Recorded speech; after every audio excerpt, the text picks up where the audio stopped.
বিষ্ণু ইসলাম বলেন, আকস্মিক দুর্ঘটনার বিপদ থেকে যদি কেউ বাঁচতে চায় সকাল সন্ধ্যা যেন প্রত্যেকে এই দোয়াটা পড়ে। সকালে যদি 3 বার পড়ে সন্ধ্যা পর্যন্ত হঠাৎ হঠাৎ বিপদ থেকে সে রক্ষা পাবে। To be protected from sudden calamity, sudden disaster.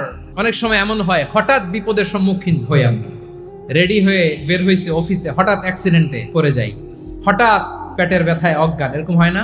আপনাদের হয় না? হঠাৎ বিপদ, হঠাৎ ভয়ঙ্কর কোন আকস্মিক বিপদ থেকে আল্লাহ বাঁচায় দিবে। সকালে পড়লে সন্ধ্যা পর্যন্ত প্রোটেক্টেড, সন্ধ্যাবেলায় যদি 3 বার পরে সকাল পর্যন্ত প্রোটেক্টেড। সুবহানাল্লাহ পড়ে। দোয়াটা কি? দোয়াটা হচ্ছে বিসমিল্লাহিল্লাযী লা ইয়াদুররু মা'a ইসমিহি শাইউন ফিল আরদি ওয়ালা ফিস সামাই ওয়া হুয়াস সামিউল আলিম। ছোট না? অনেক ছোট, মুখস্থ করবেন।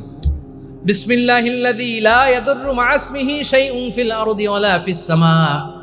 ওই আল্লাহর নাম নিচ্ছি যে আল্লাহর নামের বরকতে আকাশ জমিনের কোনো কিছু কারো কোনো ক্ষতি সাধন করতে পারে না।